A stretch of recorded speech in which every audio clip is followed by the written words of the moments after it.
एक दिन मंत्र वाली काकी और किम्बो बेताल पहाड़ी से अग्नि कपाल वन से होते हुए दोनों मिलकर आ रहे थे। अचानक कहीं दूर से एक अजीब सी आवाज सुनाई देती है। ये एक भयानक सीटी की तरह है। इसे सुनकर मंत्र वाली काकी वहीं रुक जाती है और कान खड़े करके सुनती है कि आवाज कहां से आ रही है। क्या हुआ काकी, तुम रुक क्यों गई? क्या तुम्हें वहाँ सीटी सुनाई दे रही है? किम्बो भी ध्यान से सुन रहा था। शांत जंगल में एक अजीब सी सीटी की आवाज सुनाई दे रही थी। हाँ काकी, ये तो सीटी जैसी आवाज है, जैसे कोई रो रहा है। बताऊंगी, पहले हमें ये जानना होगा कि ये कौन बजा रहा है। दोनों ने उस आवाज को चारों ओर ढूंढा। कोहरे के बीच से सुनाई दे रही उस सीटी की आवाज को बड़े बड़े टीलों, जले हुए पेड़ों के ठुट्ठों और पत्थरों के बीच सब जगह ढूंढा, लेकिन उन्हें सीटी कहां से आ रही है पता नहीं चला। थोड़ी देर बाद अचानक सीटी की आवाज बंद हो गई। उन्होंने काफी ढूंढा पर उन्हें सीटी बजाने वाला नहीं मिला। ये असुर को जगाने की आवाज है किम्बो। ऐसा लग रहा है जैसे कोई असुर की शक्ति को आह्वान करके उसे बुला रहा है। ठीक है चलो काकी, यहाँ से चलते हैं। ऐसा कहकर वहां से चले गए। कुछ समय बाद एक दिन एक परिवार बैलगाड़ी पर सवार होकर कोंडा पावड़ा नामक जंगल के रास्ते से जा रहा था।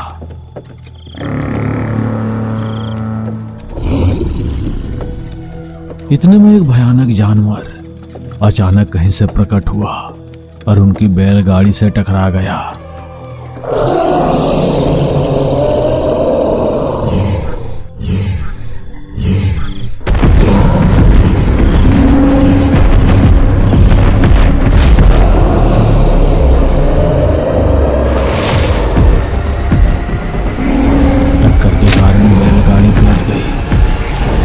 जानवर परिवार की एक लड़की को उठाकर तेजी से जंगल की ओर भाग गया।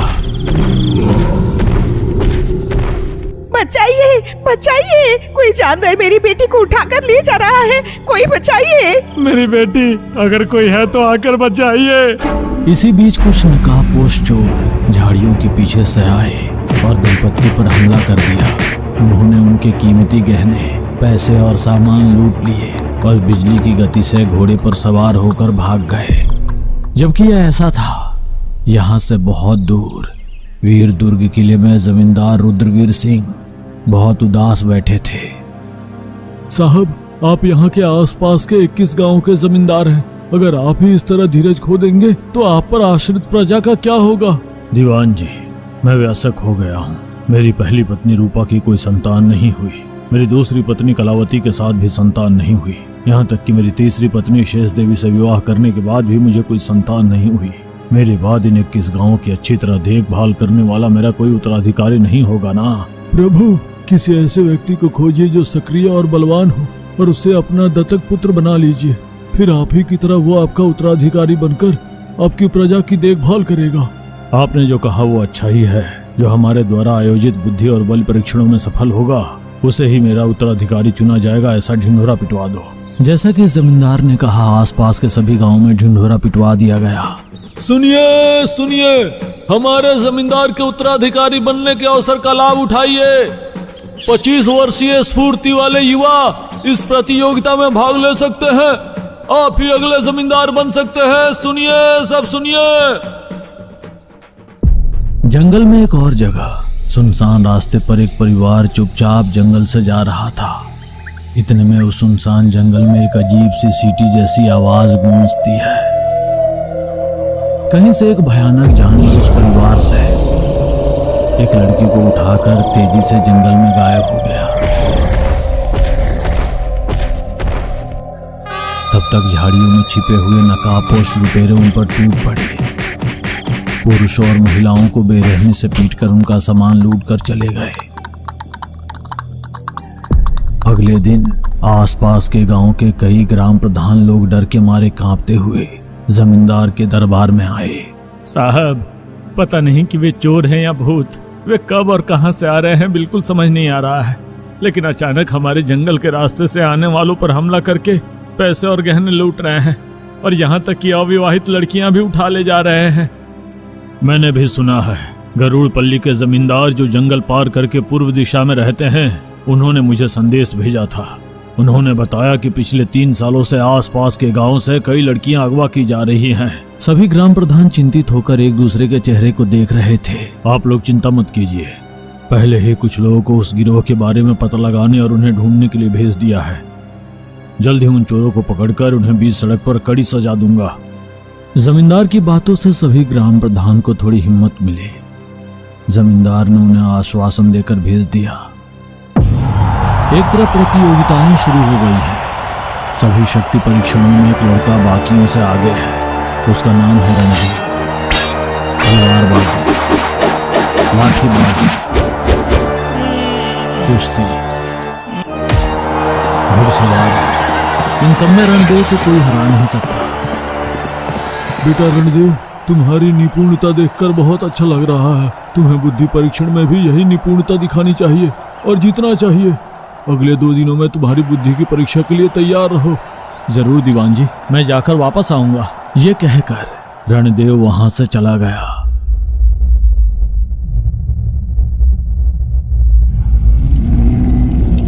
क्रम क्रम विकटा कपाला रक्त धारा फटा फटा फटा धूम धूम घोर ज्वाला जागृता जागृता असुर शक्ति फट स्वाहा। तांत्रिक द्वारा असुर मंत्रों का जाप करने की ध्वनि उस गुफा में गूंजती है। इस बीच जंगल में जमींदार द्वारा भेजे गए सैनिकों का एक समूह अंधेरा हो जाने के कारण एक जगह आराम कर रहे थे। इतने में झाड़ियों में कुछ हलचल हुई। नकाबपोश लुटेरे राहगीरों को लूटते दिखाई देने पर सैनिकों ने उन पर हमला कर दिया। तभी नकाबपोश लुटेरों में से एक ने अपनी कमर पर बांधा सीटी निकालकर उसे बजाया। एक अजीब सी सीटी जैसी आवाज थी, मानो कोई लड़की रो रही हो। क्षण भर में कहीं से वह राक्षसी जानवर आया और अपने सुंदर से जमींदार की पूरी सेना को मार डाला।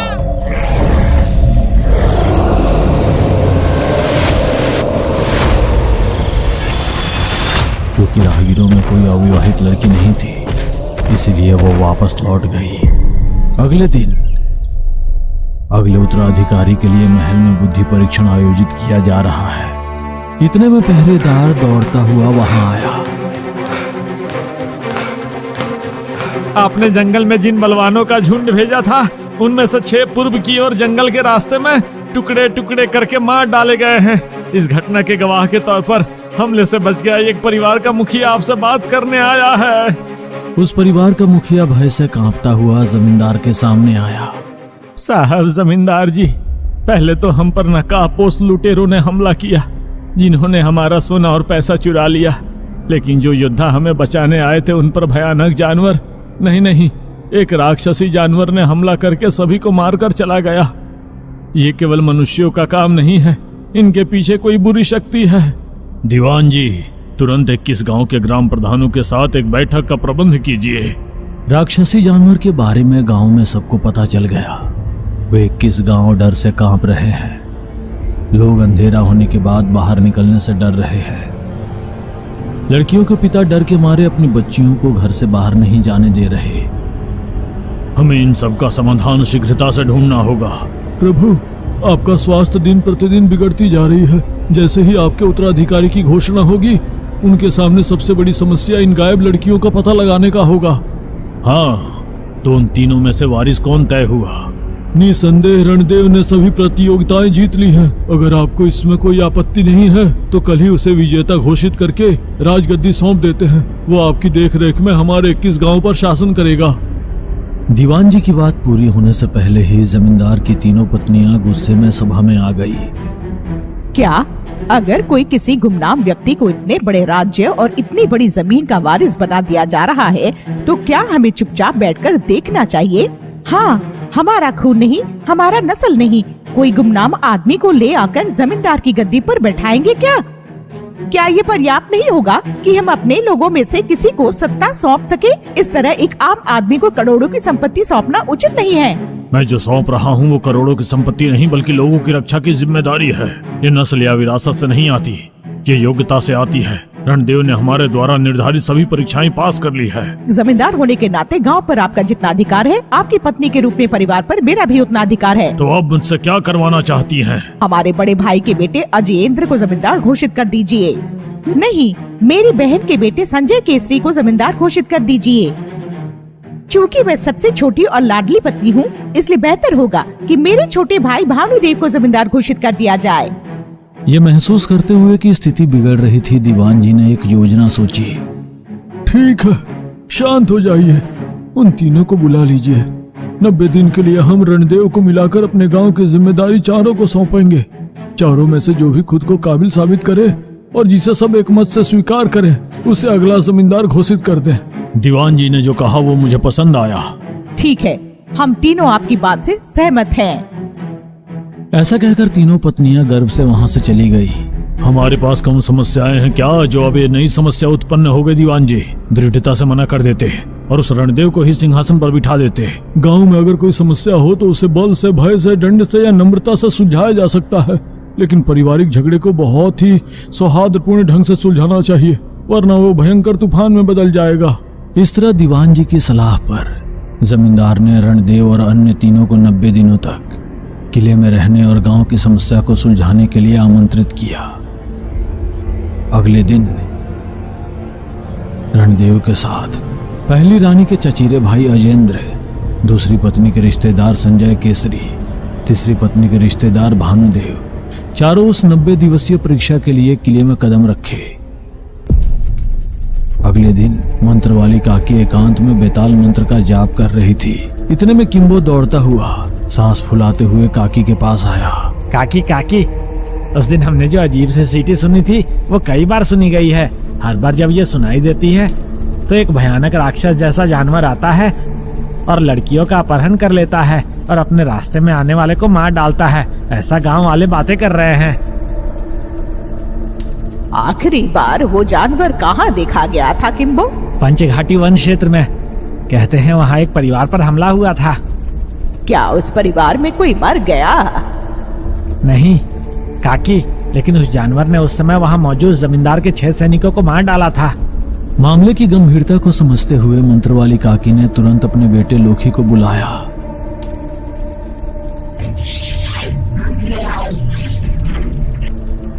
लोकी, आज से तुम रात में पंचघाटी के जंगलों पर पहरा देते रहना। अगर तुम्हें कुछ भी संदिग्ध दिखाई दे तो मुझे तुरंत बताओ, लेकिन सावधान रहना, ये मुझे बहुत शक्तिशाली जानवर लग रहा है। कोई बात नहीं माँ, मैं इसका ध्यान रखूंगा।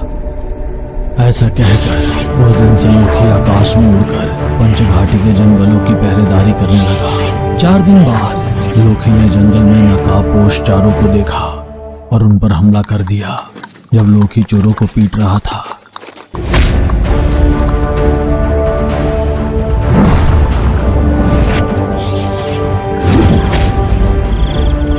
तो उनमें से एक ने तुरली बजाई।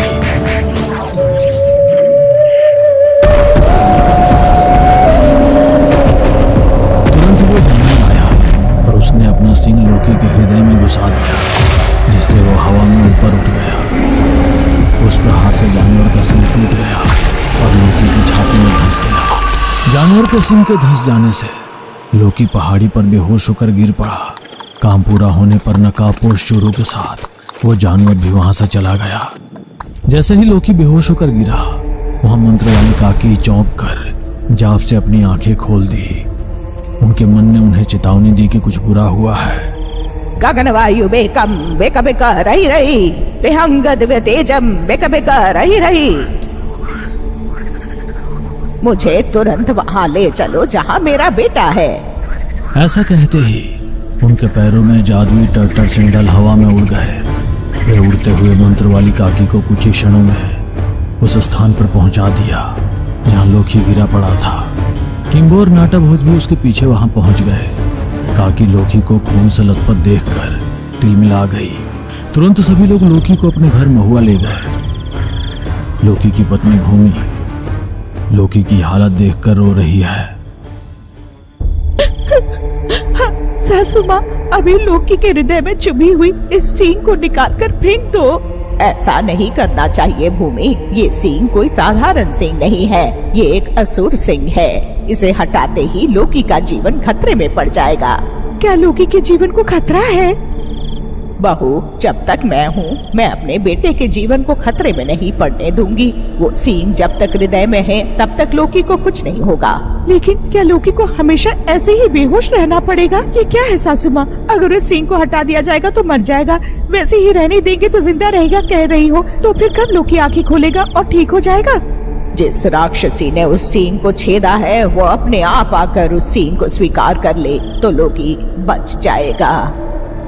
तो बताओ, वो राक्षसी जानवर कहाँ है? मैं अभी अकेले ही जाकर उसे घसीटते हुए लाती हूँ। लोकी को चुभे उस सिंह से पता लगा सकते हैं कि वो कहाँ है, लेकिन अगर उस सिंह को निकाल दे तो लोकी की जान के लिए खतरा बन जाएगा। कोई और रास्ता है क्या? सोच रही हूँ। उस जानवर को मारना आसान हो सकता है, लेकिन उसे जिंदा पकड़ लाना मुश्किल है भूमि। लेकिन मैं हूँ ना, मैं कोई रास्ता निकालूंगी। अपने बेटे को बचाने का दूसरा तरीका खोजते हुए मंत्रवाली काकी बेताल जाप में बैठी रही। भूमि, किम्बो, नाटा भूत और बिल्ली भूत उसके बगल में उदास बैठे थे कि लोकी कब अपनी आंखें खोलेगा। जबकि ऐसा था, वहां किले में रणदेव दैनिक समस्याओं को कुशलतापूर्वक हल कर रहा था। 90 दिवसीय परीक्षण में भाग के रूप में अपना काम करते हुए उसकी नजर माली की बेटी वल्ली पर पड़ी। रणदेव वल्ली के गुणों और उसके निस्वार्थ स्वभाव से बहुत प्रभावित हुआ। कुछ ही दिनों में वे दोनों एक दूसरे को पसंद करने लगे और प्यार में पड़ गए। दूसरी ओर गांव में भय बढ़ गया है। शांत जंगल से कभी कभार सुनाई देने वाली किसी जानवर की चीख से भयभीत होकर ग्रामीणों ने सरहद पर बकरियों और मुर्गियों की बलि देनी शुरू कर दी। जमींदार को लगा कि अब उसे नजरअंदाज करने का कोई फायदा नहीं है, इसलिए एक दिन उसने 4 लोगों को बुलाया। रणदेव, अजेंद्र, संजय, भानु। तुम चारों जंगल के चारों दिशाओं में जाओ और पता लगाओ कि वो कौन गिरोह है जो लोगों को परेशान कर रहा है और लड़कियों का अपहरण कर रहा है। कुछ कहते हैं कि ये जानवरों का काम है, कुछ कहते हैं कि ये नकाबपोश लुटेरों का काम है। पता लगाओ कि क्या सच है। जमींदार के आदेश पर 4 युवक चारों दिशाओं में जंगल में पता लगाने के लिए निकल पड़े।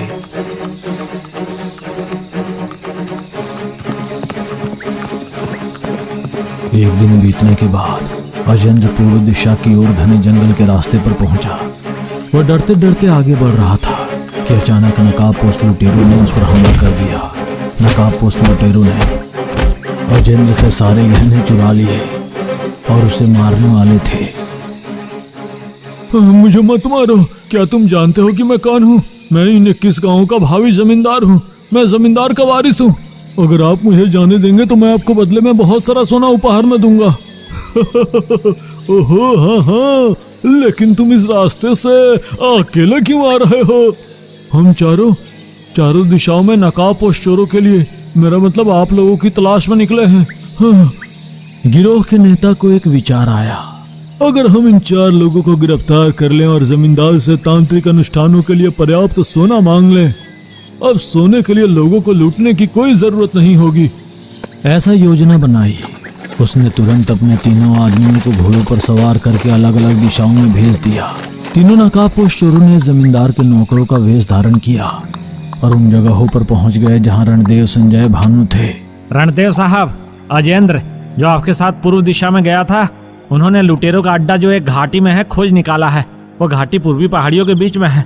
वो अकेले उनका सामना नहीं कर सकता, इसलिए उसने जमींदार साहब से सेना मांगी है और उन पर हमला करने जा रहा है। मैं भी जा रहा हूँ।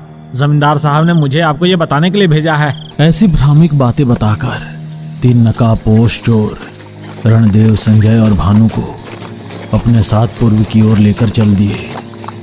संजय और भानु नकाबपोश चोरों के धोखे से आसानी से मूर्ख बन गए। मेरा पानी खत्म हो गया है, मुझे प्यास लगी है, क्या आप मुझे थोड़ा पानी दे सकते हैं? संजय भेषधारी चोर द्वारा दिया गया पानी पीकर बेहोश हो गया। इसी प्रकार भानु भी चोर द्वारा दिया पानी पीकर बेहोश हो गया। चोर रणदेव के पास आया और उसे पानी देने ही वाला था। नहीं, मैं रास्ते में तालाब से पानी पी लूंगा। ये आदमी बहुत चालाक लगता है, सावधान रहना होगा। भेष बदले हुए नकाबपोश चोर थके होने का नाटक करता है और उसे थोड़ी देर आराम करने के लिए कहता है। रणदेव भी सहमत हो जाता है। वे घोड़े को एक पेड़ से बांध देते हैं और उसके नीचे बैठ जाते हैं। नकाबपोश चोर, जो एक सिपाही का वेश धारण किया हुआ था, अपने घोड़े की काठी से रोटी निकाला। उसने 2 रोटियां, जिसमें उसने पहले ही नशीली दवाई मिलाई थी, रणदेव को देकर और बाकी 2 रोटियां खुद खाने लगा। रोटी लेते समय रणदेव ने वहां बंधे घोड़े को घूर कर देखा। ये तो जंगली घोड़ा है। ऐसे घोड़े को शहर के सिपाही पालते और इस्तेमाल नहीं करते। ये शहरों में पाए जाने वाला घोड़ा नहीं है। इस सिपाही की बोली और लहजा शहर के लोगों जैसा नहीं है। यह हमारे गांव वाले जैसा बिल्कुल नहीं है। ये महसूस करते हुए कि कुछ खतरा मंडरा रहा है, रणदेव ने रोटी खाने का नाटक किया। उसे पास की झाड़ियों में गिरा दिया और आराम करने का नाटक किया। थोड़ी देर बाद नकाबपोश चोर जाग गया। लगता है नशा का असर सिर चढ़ गया है। इसे जल्दी से हमारे गुरु के पास ले जाना होगा। उन्होंने रणदेव को, जो सोने का नाटक कर रहा था, घोड़े पर लिटाकर चल पड़ा। तब तक पहले ही बेहोश अजेंद्र, संजय और भानु को घोड़ा गाड़ी में बांधकर चौथे व्यक्ति का इंतजार कर रहे थे बाकी सब चोर। जब नकाबपोश चोर रणदेव को भी घोड़ा गाड़ी में लाद रहा था, रणदेव ने चतुराई से उसके गले से मोतियों का हार चुरा लिया और उसे अपने जेब में रख लिया। वे दुर्गम पहाड़ों से अपने गुरु के पास ले जा रहे थे। घोड़ा गाड़ी जिस रास्ते पर जा रही थी, वो हर मोड़ पर एक मोती तोड़कर उसे निशान चिन्ह के तौर पर जमीन पर गिराता रहा। थोड़ी देर बाद, 4 घंटे की यात्रा के बाद, वे तांत्रिक की गुफा में पहुंचे। हे राक्षसी माया, हे मृत शरीर, हे शवों की अग्नि, हे प्रचंड ज्वाला, हे कमबंध शक्ति, प्रचंड ध्वनि, रक्त की बूंद रूप धारण कर। जैसे ही तांत्रिक ने गुफा में अजीब मंत्र पढ़ा, एक भयानक गिद्ध का आविर्भाव हुआ।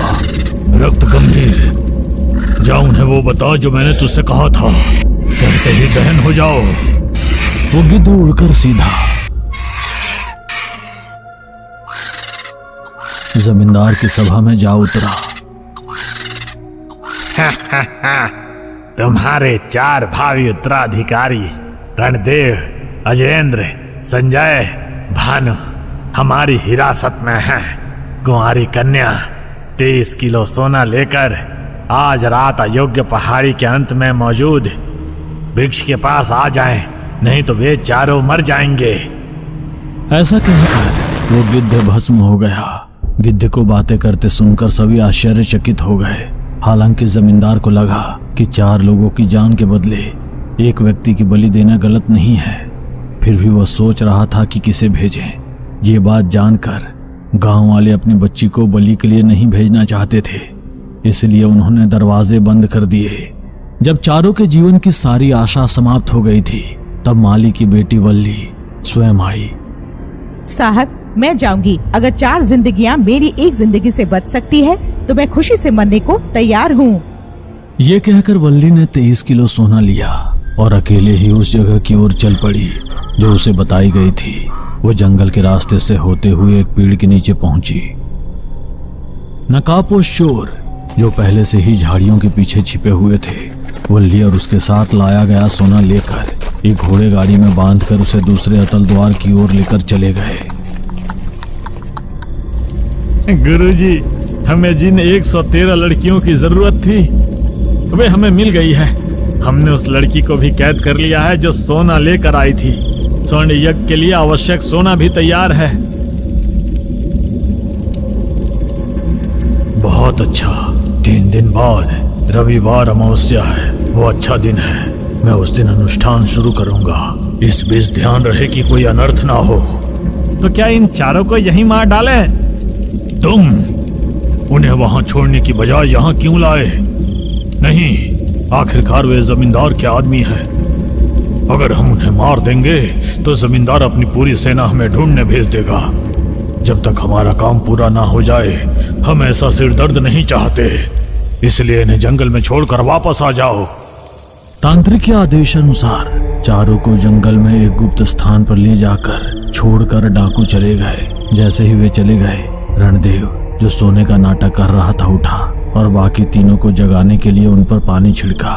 उसने जो कुछ हुआ सब कुछ बताया। हम बच गए, वरना उनके हाथों मर जाते। चलो जाकर जमींदार को बताएं।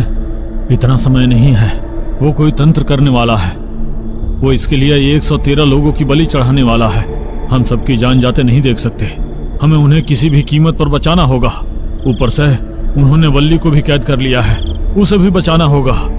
रणदेव के बहुत कहने पर भी वे तीनों नहीं माने और डर के मारे किले की ओर चले गए। रणदेव अकेले ही मार्गदर्शक के रूप में गिराए गए मोतियों को ढूंढते हुए वापस जाते समय वो गलती से एक घाटी में जानवरों के लिए बिछाए गए जाल में गिरकर फंस गया। बचाओ, अगर कोई है तो मुझे बचाओ। उसी रास्ते पर चल रहे किम्बो ने चीखें सुनी। तुरंत किम्बो ने रणदेव को जाल से बचाया। उसे मंत्रवाली काकी के पास ले गया और उन्हें पूरी घटना बताई। मंत्रवाली काकी ने रणदेव की सारी बातें सुनकर तुरंत मार्गदर्शक मोतियों को चुनते हुए उस रास्ते पर पहुंच गए। वो रास्ता हड्डियों के एक बड़े ढेर से घिरी एक गहरी घाटी की ओर जाता था। काकी, ये वही गुफा है जिसे मैंने घोड़ा गाड़ी में बेहोश होने का नाटक करते हुए देखा था। ये कोई साधारण स्थान नहीं है रणदेव, यह असुर बलि की युद्ध भूमि है। एक ऐसा स्थान जहाँ प्राणों की आहुति दी जाती है। सब लोग तैयार हो जाओ। तब तक किम्बो, नाटा भूत और बिल्ली भूत नकाबपोश चोरों पर हमला कर रहे हैं और उन सबको मार रहे हैं।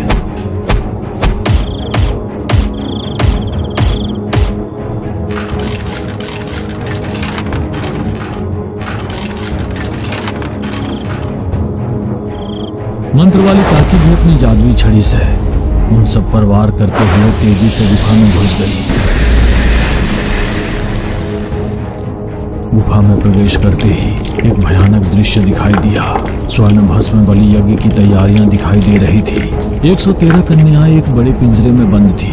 उसके नीचे अग्नि जलाई गई थी और पिंजरा ऊपर लटका दिया गया था। असुर कृपा रक्त बलि तंत्र करते हुए अग्नि में सोने के आभूषण और सिक्के गलाकर रक्त बलि मंत्र का पाठ कर रहा था। रक्त अर्पण, निशा अर्पण, स्वर्णिम भस्म, मासमय यज्ञ, काल दे, नरक का द्वार, बलि सिद्धि आओ, आओ प्रचंड ज्वाला। अंदर का माहौल भयानक था। तांत्रिक असुर कृपा मंत्र पढ़ रहा था। चारों युद्ध में निमग्न थे। रणदेव सावधान, तुम्हारे पीछे उस गुफा में एक भूत है, सावधान। रणदेव, किम्बो, नाटा भूत और बिल्ली भूत पहले से ही कंकालों और आसपास के बाकी नकाबपोश चोरों से भयंकर लड़ाई कर रहे थे। असुर कृपा अपने तंत्र के बीच से उठकर अपनी जादुई शक्तियों से मंत्रवाली काकी पर हमला किया। बिना देरी किए मंत्रवाली काकी ने भैरवी तंत्र को अपनी छड़ी पर रखा और उस पर प्रयोग किया। पूरी गुफा कांप उठी, मानो कोई बड़ा भूकंप आया हो। बाकी सभी नकाबपोश चोर किम्बो और बिल्ली भूत के हाथों मारे गए। अंत में मंत्रवाली काकी ने असुर कृपा को पकड़ लिया और उसे उबलते हुए सोने में फेंक दिया जिसे वो उबाल रहा था। तुमने मेरे पिता असुर बलि को भस्म कर दिया। किसी भी तरह अपने पिता को जिंदा करने के लिए मैंने असुर के हृदय से एक अलौकिक शक्तियों वाला जानवर बनाया है। सिर्फ हमारे वंशज जो हमारे रक्त से पैदा हुए हैं वो ही इसे बजा सकते हैं। सिर्फ वे ही रक्त बांध बजा सकते हैं। वो जानवर सिर्फ उनके नियंत्रण में ही रहता है। मुझे तो मार दिया, तुम्हारे बेटे को मेरे जानवर से कोई नहीं बचा सकता।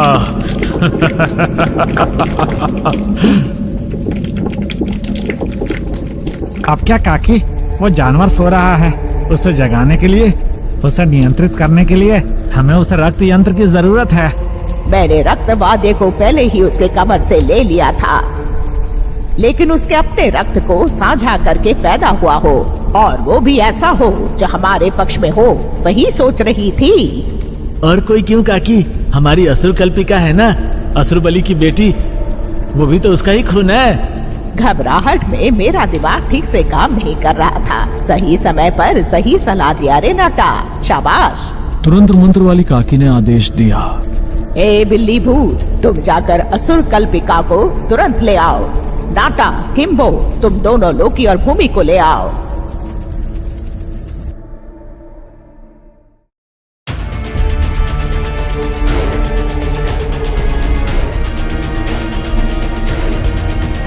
जब असुर कल्पिका आई तो मंत्र वाली काकी ने उसे सारी घटना बताई और उसे रक्त बांध दिया।